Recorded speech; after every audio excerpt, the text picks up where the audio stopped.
ओम गणेशाय नमः। स्वागत है आप सभी का आपके अपने YouTube चैनल भक्ति विभूति पर।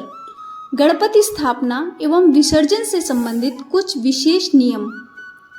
गणेश चतुर्थी पर बप्पा को घर लाना सिर्फ परंपरा नहीं बल्कि श्रद्धा और आस्था का प्रतीक है। गणेश प्रतिमा लाते और स्थापित करते समय कुछ नियमों का पालन बेहद जरूरी माना गया है। पूजा के दौरान करने और न करने योग्य बातों को मानने से घर में सुख समृद्धि बनी रहती है। सही तरीके से विसर्जन करने पर बप्पा की कृपा और आशीर्वाद पूरे परिवार पर बरकरार रहती है। गणेश चतुर्थी का त्यौहार पूरे भारत में बड़े धूमधाम से मनाया जाता है। जब बप्पा हमारे घर पधारते हैं तो हर कोई चाहता है कि उनका स्वागत पूरी श्रद्धा और सही तरीके से हो। माना जाता है कि गणपति बप्पा सिर्फ मिट्टी की प्रतिमा नहीं होते बल्कि वे सुख समृद्धि, सौभाग्य और सकारात्मक ऊर्जा के प्रतीक बनकर घर आते हैं। यही वजह है कि गणपति स्थापना के समय कुछ नियम और परंपराएं जरूर माननी चाहिए। कई बार लोग जोश में कुछ छोटी छोटी गलतियां कर देते हैं जिनसे पूजा का फल कम हो सकता है या घर का माहौल प्रभावित हो सकता है। इसलिए जरूरी है कि हम यह जानें कि बप्पा को घर लाते समय किन बातों का ध्यान रखना है और स्थापना के बाद किन बातों को जरूर मानना चाहिए। गणपति बप्पा को घर लाने से पहले क्या करें? जब आप गणपति प्रतिमा खरीदने जाएं तो ध्यान रखें कि प्रतिमा शुद्ध मिट्टी की हो। इससे पर्यावरण को नुकसान नहीं होगा और विसर्जन भी आसान होगा। प्रतिमा खरीदते समय पूर्व दिशा या उत्तर दिशा की ओर मुख वाली प्रतिमा को प्राथमिकता दें। घर लाने से पहले प्रतिमा को लाल या पीले कपड़े से अच्छे से लपेट कर लाएं। इसे सम्मानपूर्वक घर में प्रवेश दिलाएं जैसे मानो खुद भगवान पधार रहे हों। प्रतिमा को घर लाते समय ढोल, नगाड़ों, शंख या मंत्रोच्चार के साथ स्वागत करें।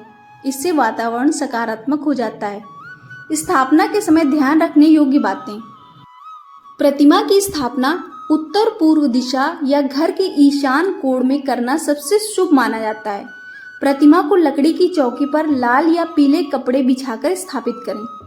स्थापना करते समय एक कलश जरूर रखें जिसमें जल, सुपारी, आम्र पल्लव और नारियल रखा हो। यह समृद्धि का प्रतीक है।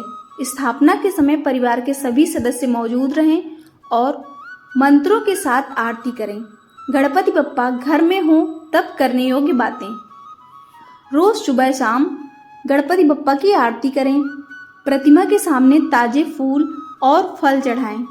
प्रसाद के रूप में मोदक, लड्डू या गुड़ जरूर चढ़ाएं क्योंकि यह बप्पा का प्रिय भोग है। घर का वातावरण शांत और सकारात्मक बनाए रखें। कोशिश करें कि घर में झगड़े या नकारात्मक बातें ना हों। हर दिन बप्पा के सामने दिया और धूप जलाएं। इससे घर में सकारात्मक ऊर्जा बनी रहती है। गणपति बप्पा घर में हो तब न करने योग्य बातें। प्रतिमा को कभी भी जमीन पर न रखें। हमेशा चौकी या पाट पर ही स्थापित करें। प्रतिमा के सामने जूते चप्पल पहनकर न जाएं और साफ कपड़ों में ही पूजा करें। प्रतिमा के आसपास गंदगी या अव्यवस्था न होने दें। मांस, शराब या नकारात्मक आदतों से दूर रहें। प्रतिमा को अकेला ना छोड़ें। अगर घर में कोई ना हो तो कम से कम दीपक जलता रहना चाहिए। विसर्जन से पहले के नियम। बप्पा को विदा करने से पहले उन्हें उतना ही प्यार और सम्मान दें जितना स्थापना के समय दिया था। विसर्जन से पहले 1 या 3, 5 या 11 दिन तक प्रतिमा को घर में रखने की परंपरा है। विसर्जन से पहले बप्पा को भोग और आरती अर्पित करें।